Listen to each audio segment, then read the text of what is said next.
other one is the movie just falling short at 160 minutes is The Tragedy of Man. Have you seen The Tragedy of Man? Like years ago. Okay. That's what well. Yeah. New live action movie with everybody's favorite animated group is coming back. That's right. Bugs Bunny is going to be hitting that main. Again? Huh? Bugs Bunny's be out there again? Making the main screen, man. It's going to be there. You know, Looney Tunes. So we're probably going to get all the above. We're going to get probably Elmer, Coyote, you know. So not Space Jam 3, though. It's not Space Jam 3.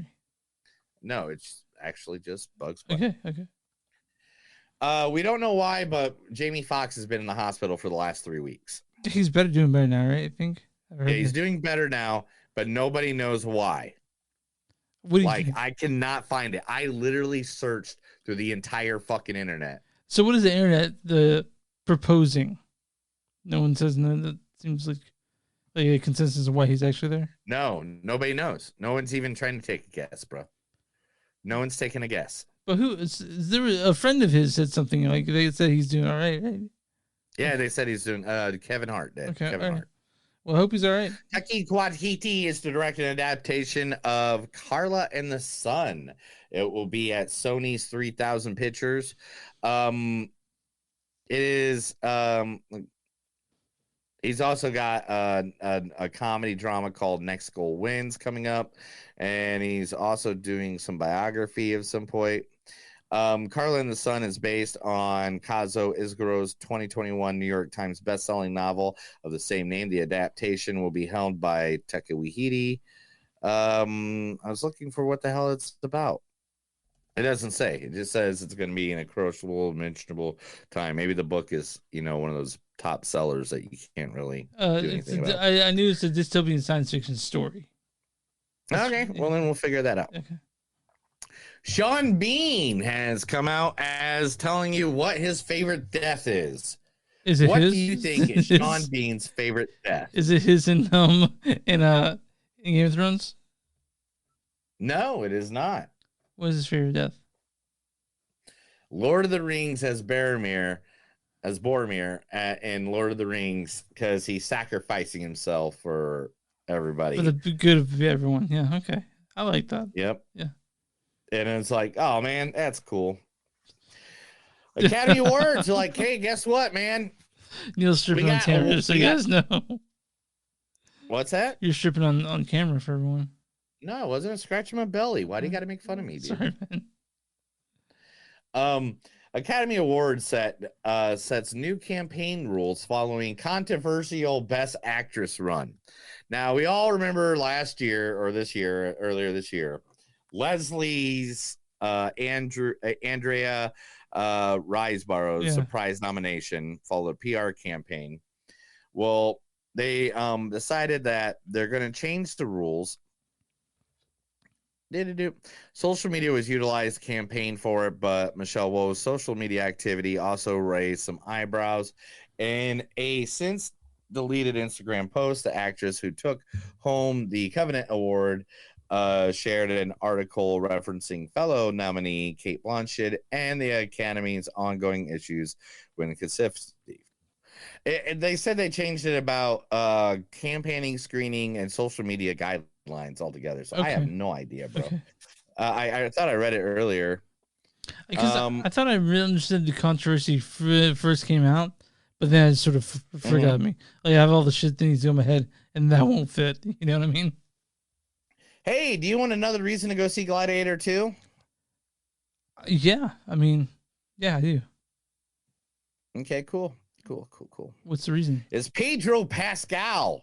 Okay, that's a good reason. That's a great reason. Yeah, I'm there already. Yeah, Pedro Pascal is just now added to the Gladiator 2 movie. It just got signed on. Does not say what his character. I camped out front of the theater for that one. I'm there for that, man. Every day of the week. Anytime you say Pedro's there, I'm there with Pedro because I'd vote for Pedro. Yeah, me too. Joseph Quinn is also joining Gladiator 2. Cool. Do you know who Joseph Quinn is? No. Tell me who Joseph was. He's Eddie Munster. Oh, he's from scary stories from Is zombie- Stranger Things. oh, Stranger Things. Gotcha. Okay, yeah. So yeah, Eddie Munson. I said Munster. Yeah, I was Eddie thinking like Munson the from, month. Stranger I was like Things. Eddie Munster from Zombies, like from Zombies. Now, the Munsters? were you ever a fan of Killer Clowns from Outer Space? Of course I was. Who wasn't? That actually, when I was a kid, that movie scared the shit out of me. Really? Yeah, I was scared the shit. I was a little kid. Were you like a punk? No, what do you, no, I was 6 years old when that movie came out. Do you remember the cotton candy nest? Yeah, I do. Yeah. That scared me. At Spirit Halloween this year, guys, you can get the cotton candy nest from Killer Clowns from Kind of Outer like a Space. nutsack, like a one nutsack. Dude, why you got to make fun of things like that? No, I just didn't say it's bad. That's what it kind of was like. Here, this is what you get for that. Anyway, oh man, you know I'm having pizza after this, right? You know I'm ordering pizza after this. Steve Amell, it wants to play the Green Arrow in James Gunn's DCU and is going out for it. Yes, please. Yes, yeah. Said everybody from the entire world. I'm really excited to see James Gunn. Like we've always seen James Gunn do silly stuff. Apparently, this next Guardians of the Galaxy is super impactful emotionally.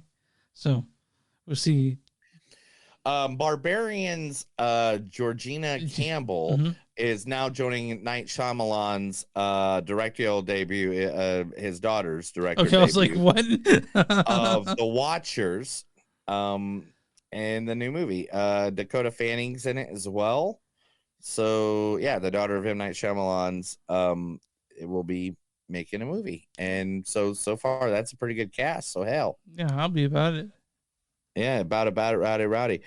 Sylvester Stallone is to return as Cliffhanger reboot. What? Like, is he gonna play the same character, or I have no idea. He's like 70 something now. Well, there's some movies that just make no fucking sense on why people remake them or reboot them at this point in my life. Cliffhanger's not when you're like, yeah, we need to remake that, right? You know what we need to do? We need to remake Cliffhanger. Remember Cliffhanger? I mean, John Lithgow is the best part of that entire movie. Yeah. Well, whatever. I remember do you remember the Cliffhanger? Rob Delaney is returning back for Deadpool. Oh, cool. Do you know who Rob Delaney is? You mean in the universe of Deadpool? Yeah. No. What was Rob Delaney? He played Peter. Okay. The guy with the mustache that joined X-Force. Oh, yeah. Yeah. The latest character of X-Force. Yeah. You should probably just go home. Yeah. Yeah. This is great, though. This is great. The latest character. Yeah. Van Diesel is continuing his franchises with Fura. The new one from Reddit is now in the first stages of development. I mean, I liked Pitch Black. I liked the Chronicles of Riddick. I didn't much like Riddick, but I'll see the fourth one for sure. Will you? Yeah. Remember Ice Road Truckers by Liam Neeson or Ice Road? Yeah. Why you Neeson? Yeah. Remember that one? Yep, they're making a sequel with him. Andy Samberg has been hired to be a voice in the Spider-Man Across the Spider-Verse that nobody knows what he's doing. Oh, here we go. Here's a good one. There we go.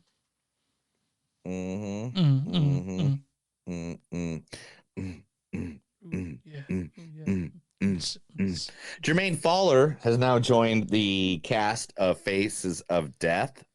Yeah, I still don't know how that movie's gonna work. I don't know how it's gonna work, man. I'm also not keen on watching real people die. That's not my thing. Yeah. I'm a king on watching you die. Yeah. Anyway, on Twitter, someone they didn't accidentally. 100% they did this on purpose. Someone dropped the entire Super Mario Brothers movie. Oh, they got to, right? Like that's of course what they're gonna do. Mm-hmm. And let's see here. What else do I got? No, I didn't want that. Where are you going? No. I hate when things do. I hate when things don't work out. Drew Barrymore has decided not to host the MTV Movie Awards because of the writer's strike. That's fair. I'll take that. Because she's badass. You know. Also, because of this writer's strike, we don't get what this Saturday's Saturday Night Live would have been. Oh yeah, who's and that would have been Pete Davidson and the Foo Fighters. Oh, that would have been cool. Pete Davidson and the Foo Fighters. Pete Davidson coming back to Saturday Night Live after he's been gone. Oh man, I wanted to see that. You feel like you have a kindred spirit with Pete Davidson. I feel like. Well, I mean, he reminds me of people from Indiana where they're all strung out on drugs and anyway. Okay. You're like, just like me. No, it's the reason I don't live in Indiana. Okay. New thriller called Shell will star Elizabeth Moss, Kia Kerber, and Kate Hudson. Co-star Max Magdalene will direct the feature film with Automac and Black Bear International. Shell is set to be a captivating new drama thriller helmed by Max Minghella, which will be his second stint in the director's chair after a musical drama Teen Spirit. The film is currently being shopped at Cannes, at Black Bear, and all that's the above. So, I mean, yeah. Let's do it, man. Good luck for them. Yeah. Jason Reitman, if you don't know who he is, he recently made Ghostbusters Afterlife, and will be making the Ghostbusters Afterlife sequel. Son of the Ivan Reitman. The late Ivan Reitman. He is going to be directing a new movie based on the Saturday Night Live first episode. You got your phone asleep already? No. I just needed some air. Okay. And Talk to Me filmmaking duo in talks to direct a live-action Street Fighter film. Danny and Michael Philippou are in talks for Legendary to direct the upcoming film based on Capcom's popular Street Fight. If you don't know, then you do know, right? I do know. Do you know? I do know. Okay, good. All right, and here's last but not least. Oh, no, I got one more after this. Margaret Robbie wants you to know she is not Sue Storm. Okay, who's she? Of the Fantastic Four. Okay, well, Christian Bell would like to inform you that she is not Sue Storm of the Fantastic Four. Christian Bale and Margaret Robbie. Adam Driver would like you to know that he is not Reed Richards of the Fantastic Four. Paul Mescal will be more than happy to inform you that he is not Reed Richards right now for the Fantastic Four. Now, that is just a peek of the iceberg, but literally so many, it's like every 20 minutes someone says something and the internet just blows up on it like, yeah, that's totally happening, and they're all going all in it. Nobody has been declared who is the Fantastic Four yet. Guys, settle down. When it's there, they're gonna tell you. It's big news. Do you think that maybe they are one of them actually are though? They might be. Okay. Who knows? It's Marvel. Okay. It's Marvel. Last but not least, from Beau Is Afraid, actor Armin, and I'm gonna say this last name wrong. Beau Is Afraid, by the way. Huh? Beau Is Afraid, not Beau Is Afraid. I said Beau Is Afraid. Okay. Armin. Actor Armin Nahapitin? I won't get to Armin Nahapitin? Yeah, there we go. Okay. Guys, he's not AI. He kind of looks None like of him was AI. He is a real actor. He just looks like Joaquin Phoenix. It was not CGI. It was not AI. He is an actor. He's a normal actor. He's around. There's even a picture of him, like on Instagram. here, I'll even for all the people here in our world, I'll pull it up just so you guys can take a look. It's in a book. It's Reading Fucking Rainbow. He does look like a de-aged Joaquin Phoenix, though, doesn't he? Yeah, I just saved it, and I don't know where the hell it saved at due to the fact that I got so many photos right now in this file, which I normally don't have. I blame Chris. I mean, that's the easy thing to do, for sure. I mean, for real, Chris, what did you do? Why did you do this to me? Oh, no, why can't I find it? Wait a minute. I saved. Save as. Right? Mm-hmm. All right, cool. So then I come over here, and it's like... Oh, my God. It's seriously not here. Okay. And it keeps on saving to the same folder. Whatever. Don't worry about it. Okay. Anyway, everybody, he's not AI. Let's get past the news. Let's get to the next segment. Okay.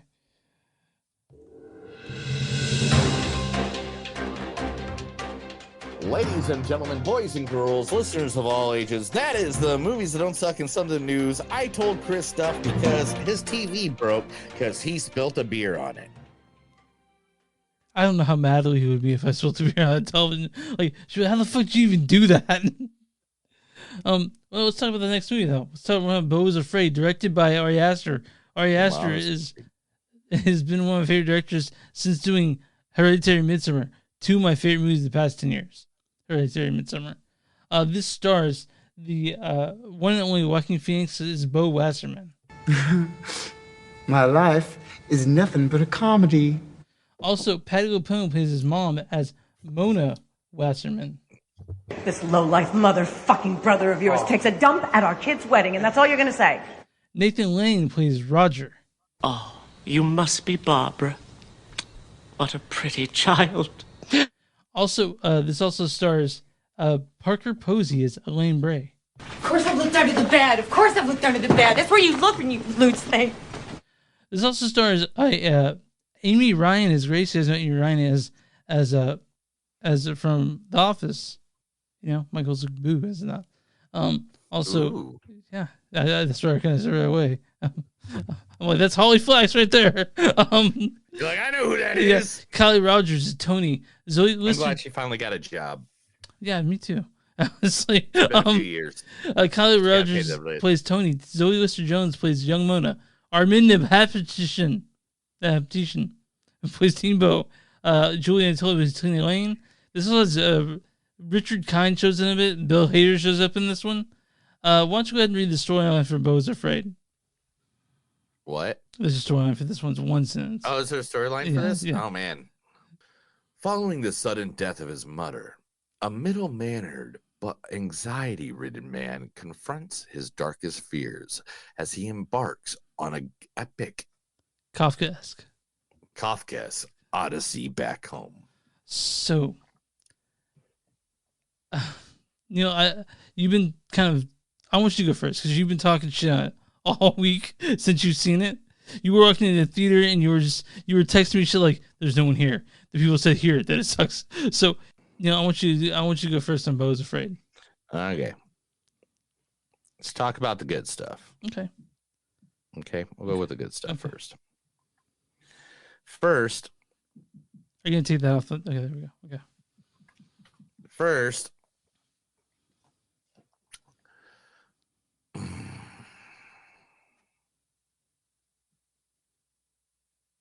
one second. Parker Posey was in it. That's good. It's good stuff. All right.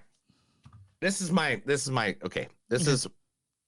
I'm ready. I'm getting it all in my head. I'm halfway through my beer, so therefore, all right. So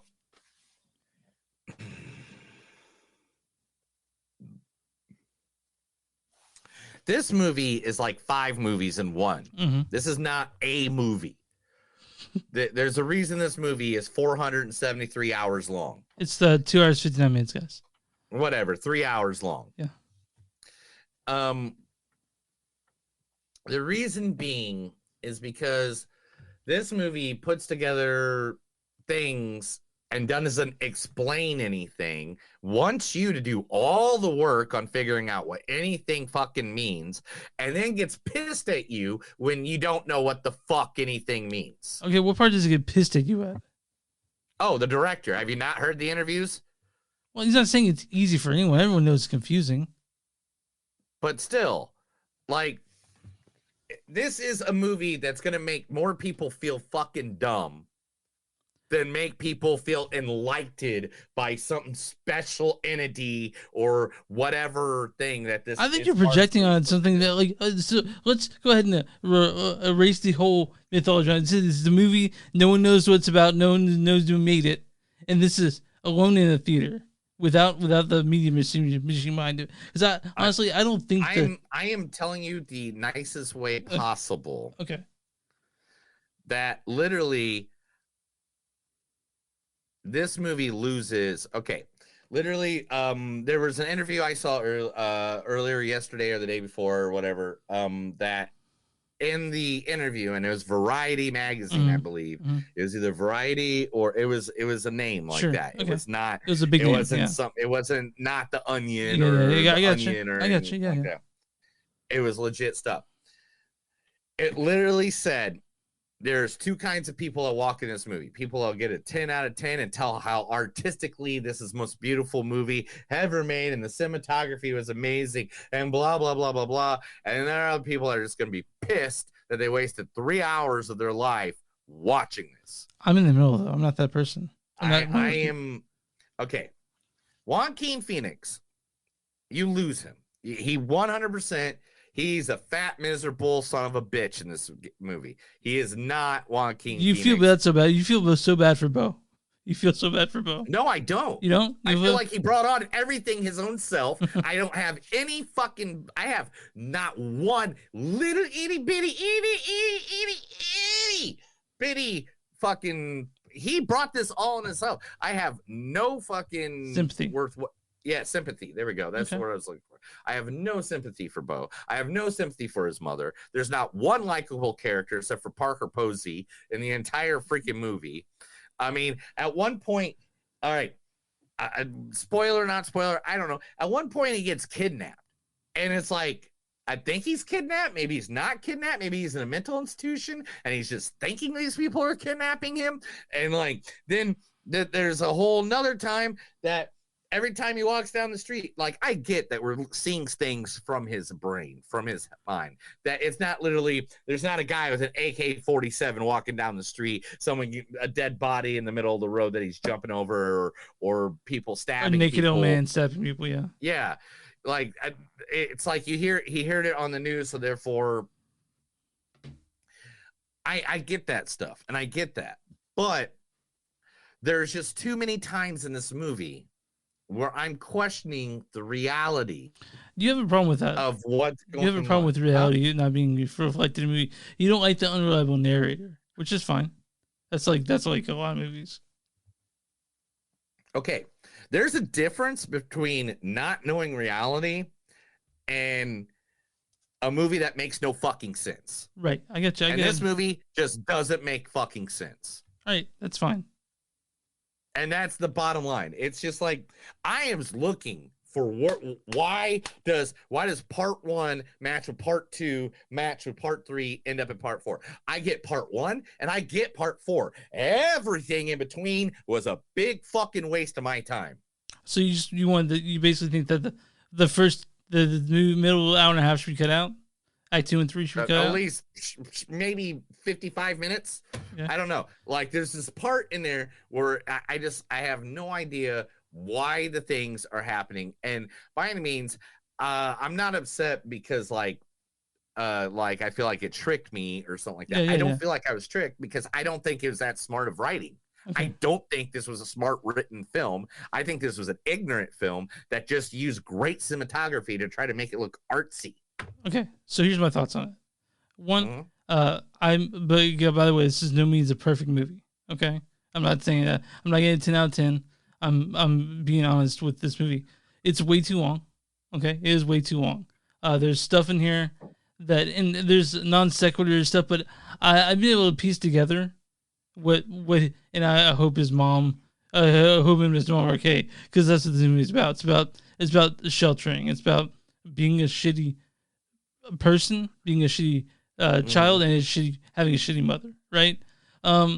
I thought it was, and he goes through, and he went through the I think his dad died or something like that. Yeah, but and that, because of that, was a reflection of like the mother. Yeah. And she literally, as you can see, is overbearing through the whole entire story. Even when she's not there, even when she's dead or supposedly dead. Even when he's like crawling, because the movie starts him clawing out of her vagina. Don't worry, the big dick monster you see later will make up for that. Hold on, real quick. So I thought this was very funny. That first 45 minutes movie, I was cackling watching, because I was too. Okay, I was laughing too. I mean, this is why it upsets me so much, because I feel like I got lost for no reason. Well, I think part of this is you're supposed to sort of go along with the flow, but again, I don't know. But I was laughing a lot. I was going with the flow. Okay. I was laughing. That's what pisses me off. I'm like, I'm the only one in the movie theater, so I have no reaction from anybody else except for my reaction. When I saw it live, when I saw it with people were laughing, and it's okay to laugh. That's great. I had no reaction like that for anything. Okay, I have nothing. It was there's some funny ass parts in this movie, especially the first 45 minutes. There was, and I do not deny that. Yeah, I laughed a lot through that first 45 minutes, and then we get to the point where we're with the Amy Ryan character and Nathan Lane character, and that part itself, it was over long for one, and there's also shit in there that I can't figure out. For example, I'm not gonna. Yeah, I'm not gonna like this. I sat with a group of 4 people after the movie, talking about this, and I'm not giving anything away. Amy Ryan hands Joaquin Phoenix a note, opens it, and we read it, but it's never addressed again. What the fuck's that note mean? But there are also very funny parts in this. There's also horrifying imagery in this. Like, for example, like what happens to the daughter in that, right? You're like, I was laughing at first. I'm like, I'm not fucking laughing anymore. That's Act 2. Act 3, we'll say he gets lost, right? And he goes into that woods, and there's a scene in there. It's like 15 minutes long. It's like a fairy tale. I fucking love that part of the movie. That is probably my favorite part of the movie. The one that I have right now is the backdrop, right? Exactly. I absolutely loved that part of the movie. But again, it would have been a great short film. It had no rhyme or reason why it was there. No, it didn't. Because so you're telling me that what he found in the middle of the woods, that was actually there? Not at all. But I was saying. So then, what are we even talking about there? What is that even a part of? Yeah. Like, what was he like on acid? And did he just like all of a sudden like, there's a bunch of people out here, buddy? Again, I don't. That part of the movie is part of the movie they could have cut, but I love that little short film. The short film within the movie, I absolutely love that. To me, it was gorgeous. It was interesting with the little angel lady narrator, whatever. Yeah. I really like that part. I thought it was interesting, but again, I don't know why it belongs in Beau Is Afraid. You know, I can only get it a little bit, like how it mixes in with because it's about overbearing mom, right? It's people want to say it's smarter than that. No, it's just as simple as that. You just add a bunch of weird shit, and then we get to the last part, though, Act 4, the final act. And I'm going to say this: the part in the attic, like people want to look too deep in that, and it's like, no, it's pretty simple. No. I get what that's supposed to symbolize. Yeah. I get that. Okay, I get this part here. I get this here. I get this part here, and I get this part here. But everything in between, the journey to get there, there was no journey. Okay, it made no sense. I definitely get your point, right? And the thing is, what really upsets me is just like there's parts of it that just like, okay, this is kind of crazy. This is kind of a little weird, and I like it. I'm into it. But then they just give you no explanation why. So part of what so that's part of my criticism is that there's a lot of shit that you're like, what in the even fuck, right? But there's a lot of it that shows masterful filmmaking. There's a lot of it.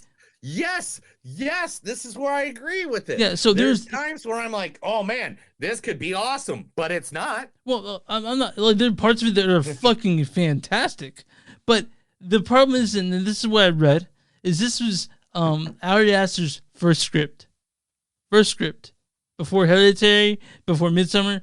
He wrote this, and he hadn't had the money to make it, and this is what came out of it. Beau Is Afraid. And nobody's gonna give him money again because he did not make his money back. No. They get A24 like, here's unlimited budget. He's like, okay, I'm gonna spend $10,000 on this dick monster. but no, you think that dick monster only cost 10 grand? I don't know how much it costs. But listen, I do think he will get a chance to make another movie. He won't get a budget like this again. But I do think this movie has really great parts to it. I actually like it more than I disliked it. I'm gonna say that right there. And this is okay. All right, here. Let me throw it out. Now that I got all that anger out of my system. Okay. The Joaquin Phoenix knocks it out of the park. Like So he does good, every dude. damn So fucking good. Like, there's even an interview with Parker Posey where she was only there for like 4 days of shooting, and she's like, she thought she was talking to a light guy. Like a guy working on the lights or something. She did not realize she was actually talking to Joaquin Phoenix because of how much weight he gained and everything and like how he looked. Can we talk about the performances? All the performances in these are really solid. All the performances. All the what? Performances by the actors. Oh, yeah. The acting in this movie is far none awesome. The thing is that to get from point A to point C, because I'll say point C since I feel like this is in four parts. Okay, yeah, I feel like it's Beau's apartment area of where he lives and everything that surrounds that. I feel like the second part is the Nathan Lane and Ari Ryan's house. The Nathan Lane house scenario. Yeah. The third scenario is the whole Forest, play in the woods and all that thing. And the fourth scenario is Mom's house. Yeah. I feel like those are the 4 scenarios. Now, each one of I don't understand why part 2 and 3 exist. I don't get it. I don't get the leading into it. And maybe if I saw this a second time, which, oh, God bless God, I hope the fuck God I'm not watching this 3-hour movie ever again. But if I ever watch it again, it is going to be to try to figure out what did I miss in the movie theater? Because I'm sitting there watching it. There's no distractions. No one's near me. It's just me, my notebook, and a big old freaking thing of Mellow Yellow because they don't sell Mountain Dew at movie theaters for some reason. Yeah, right? They didn't see this again. Mountain Dew, you're like, no, yo, what? Okay, I guess. But, okay. Yeah, okay, I guess. And So I'll put the orange syrup in it to make it taste a little better. But like, my whole confusion, and I think it'd be a lot better about everything if I could just figure out why. Why are we here figuring this out? Like, I understand what conflicts certain people and certain characters were facing. I get that. And I get what's going on, but they just give me no blatant reason why. Well, there's a lot of wackiness that goes on in this one, like, which is unlike Ari Aster. So, so he has a. I gotta be honest. Midsummer and Hereditary aren't very funny movies at all. Like, no. So we're sort of getting Ari Aster leaning into the quote unquote comedy of this movie. I think there are very funny parts of this, and I think there are parts where we're supposed to laugh at, and we did. You know, like I think there are parts that he thinks he's smarter than he actually is. But there, like I said, there's masterful filmmaking in this too. So yeah, there is great film making in this, and if I put it right here and I edit it the way I want to do it, it'll be 10 times better. But I'm just kidding. I am not a film editor. Do not quote me on that. So, Ari did I feel like also Ari Aster made this for himself and no one else. And that's what I feel like too. Yeah. And sometimes when you make things for yourself, you know, like Batman Forever, they're not good. They're not good. I'm sorry. I say Batman Forever. That's my bad. It was Batman and Robin. Anyway, but I liked Beau Is Afraid more than I disliked it. I'm still thinking about it, and that says something. I'm thinking about this long after I left the movie theater. I watched I watched, and I am not lying to you when I tell you this. Mhm. I watched no less than 10 videos explaining this movie to me. Yeah. So, I mean, but the thing is, there's stuff I already got from it. Yeah. I already get what the Dick Monster in the attic means. I already get, I get the visuals at the beginning of that he thinks everything's trying to kill him all the time. I get that. It's just a thing of security. You know It's what a I thing thought of, was interesting? You know, is that we did 2 movies about men-child today, about people who don't want to grow up. there you go. There you go. And you picked both of them. So what does that say? No, I'm glad you saw this though. I really am. I'm glad. Yeah, I'm not. I know. like, But, I'm still trying to figure out if okay. I'm happy that I saw this movie. Okay, or not. let's get through the quotes quickly because we're going at an hour and 40 minutes now. So, oh, dude, man, yeah, we did. We went far on this one this time. Yeah. I accidentally drank mouthwash last week. Can I get cancer from that? What is the main? Oh, what's that man doing? Oh, we're trying to get him to jump. What do you think I should do? I'm sure you'll do the right thing. There's a lady on the floor with no face or head. Hey, guy. Well, hey, welcome back. All right, I have to get broke. I don't think I thought is going to happen. I didn't think it would ever happen. I'm sorry I threw up all over your computer. I laughed so hard at that, by the way. What do I do? Well, you smoke it, and then we take you home. Is it just me, or is this car getting smaller? You know, that reminded me of Wayne's World. Oh, yeah, yeah, I got you. Yeah. You just use humans, See, Beau, you're not the only kid here. Is that the kind of girl you're attracted to? You know, I feel like that might be the kind of girl you're attracted to. Anyway, nothing in life is more important than choosing your companion. I love that one. Hey, did you know that your mom's a cunt? Drink the paint with me. Drink the paint. Follow every rainbow to find a dream. Did you know? No one actually said that. It was on a sign when they walked past. I love the signs, by the way. I tried to read as many as I could. I tried to too. You will find a plot of land and build a house with your own hands. She will get pregnant because you will have sex with her.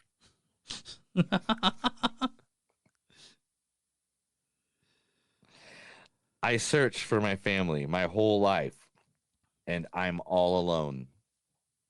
I wanted a normal life. I wanted a valid one. He died on top of me, inside of me. Can you tell me you didn't laugh at that? Can you honestly say that? Dude, yeah, of course I did. Mona, who is petrified of squirrels.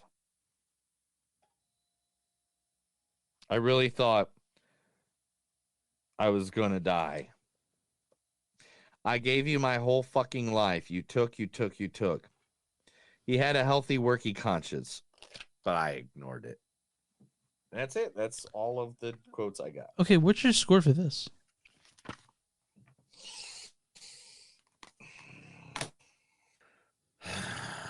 Don't do it, dude. Don't do it. Give it. It's hard, all right?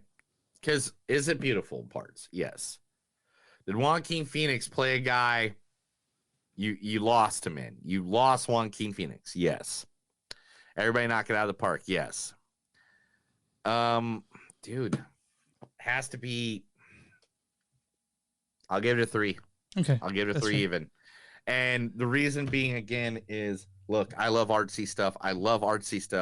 But this just lost me so badly. Yeah. Mine is actually a 3.6. Like I said, that's not perfect. You didn't even hit 4? Wow. No, like I thought you'd jizzle over this like a freaking YouTube video. I understand the criticism, and that's the thing. I definitely see that, and I do think that it being Ari Aster's first movie, and he's like, "Oh, I get to make this now." It was kind of a little thing. The more I talk about it, the more I kind of like it, but I'm sticking with my main score because I'm sure a year from now I'll go back down to 3.6. The more I talk about it, the more I like it, but I understand the criticism, so I'm keeping it cool with the 3.6.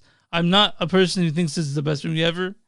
I'm not the person who hates it at all, because like I said, there's masterful filmmaking within this movie. It's just not consistent throughout, and it's like you said, there's hard parts of shit like why the fuck is this even there, like.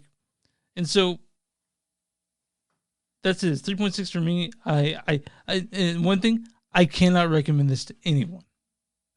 I can't. I don't know who to recommend this to. Yeah. I can't. I'll be like, it's a movie. Okay, the only people that I recommend this to are people who watch movies, so I can get their opinion of it, But I can't recommend this to my family or friends or anything like that,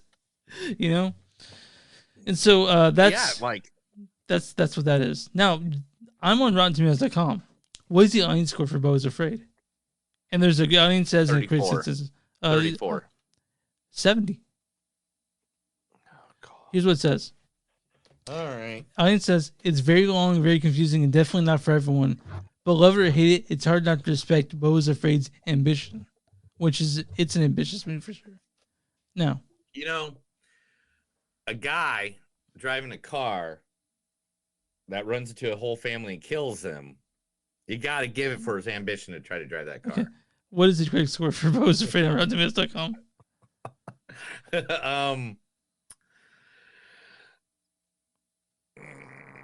It's the critics. They're gonna give it something fucking crazy high. It's gonna be like 83% or something. Also 70%. What? Yeah. I know the exact same thing for the critics and I. So here's the critics' consensus. Beau Is Afraid is overstepped to the point of erasing the line between self-flagellation and self-indulgence. Ari Aster's bravura and Joaquin Phoenix's sheer commitment give this neurotic odyssey undeniable power. Here's what I'm going to do with this one. I'm going to read one bad review and one good review. All right, go for it. Yeah. So we'll start with the bad review. This is from Richard Roper. Everyone knows who he is. Chicago Sun-Times. Beau Is Afraid is a bore, I'm afraid. And here is a good one. And it's it's a 4 out of 5 from Bob Grimm at Reno News and Review. I'm very happy that Beau never took his extreme anxiety POV to Costco at peak hours. Watching something like that would have killed me. but that's Beau Is Afraid. Neil's happy he has to watch this again. He's happy that it's over. I might watch it again if it shows up on streaming, but I don't see myself catching it like at the theater or buying this movie at all. But I liked it. Neil, most likely, he understands it, parts of it, and I understand parts of it. But Neil's he's like, what the fuck? And I'm parts of that too, like what the fuck. But Beau Is Afraid. I mean, and I really tried, bro. I'm not gonna sit here and say I didn't, because one, I'm okay with Joaquin Phoenix, even though I jab at him every now and then because I know it upsets you. But I like Joaquin Phoenix, and I love movies that he makes, and I love Ari Aster. I mean, Heredity and Midsummer. I rewatched Midsummer just like last week, just because you mentioned it again because your birthday party is gonna be it, and man, good stuff. But guys, this is one of those movies that just know when you're walking in. Yeah. It's going to be different. Yeah. So next week, what are we watching, Neil? It is Guardians of the Galaxy. Like literally my feed right now is nothing but people that have been at Guardians of the Galaxy already. Yeah. Taking pictures in the seats in front of the Guardians. I have tickets for Monday. Oh, so next week. So hey, this is Tulsa. I can buy tickets and go right now. Like literally, like they're not filling the. Oh, really? I mean, to me, it's.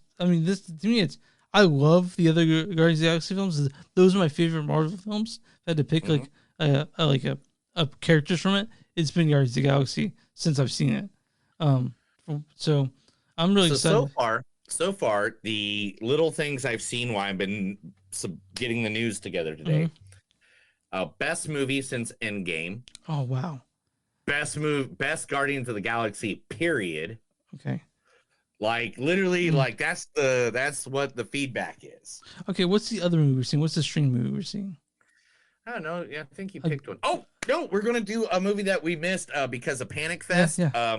So we're gonna go back and cut, a little bit. And we are going to do a Good Person with I believe Freeman. it's Morgan Freeman and Florence Pugh, Yeah, right? Yeah. So then we're going to review that one, and we're going to review, of course, Guardians of the Galaxy with me and my big nerd out over everything. Yeah, I might go make a sandwich while Neil starts doing that stuff because he's got a lot to say. But you should make a sandwich while you're on the screen. Yeah, I should just start doing it. Just bring down the mustard, the mayo, cut the tomato and lettuce. All right, well, anyway. You guys can find us online at moviesdon'tsuck.net. We're on Facebook at facebook.com/podcast. Go to w2mnet.com. The W, number 2M as in Mary, net.com. Find our podcast along with a bunch of others. Go to, go to, you can find us on Twitter, MTS Podcast, on Instagram, MTS Podcast. You guys want to become a patron, give us a couple bucks every week. We may use free stuff for more content. Go to patreon.com/moviesdon'tsuck. If you guys want merchandise with shit on it, with our faces or our logo. With shit on it? Why are you putting shit on it? That's weird, bro. It Don't smells put so shit on good. Stuff. Go to bonfire.com, search Movies Don't Suck and Something to Do. If you guys want to send us an old-fashioned email, info@moviesdon'tsuck.net or moviesdon'tsuckpodcast@gmail.com. And where you find podcasts, Movies That Don't Suck and Something to Do. Neil, what do you do for small businesses? If you got a small business, just let us know. Give us the info. Send us the info. Make the info happen to us, and make sure you can send an email, message, or you can just throw a pinch in and put a code on it. Send it to us. We'd like to advertise your business for free to our thousands of listeners, our millions of followers right here at Movies Don't Suck and Something to Do. You good? I don't know. That's another episode of Movies Don't Suck and Something to Do. My name's Neil. I'm Chris. And remember, guys, no matter how hard you try, you can't fly until someone hits your Peter with a pan. Have a good day.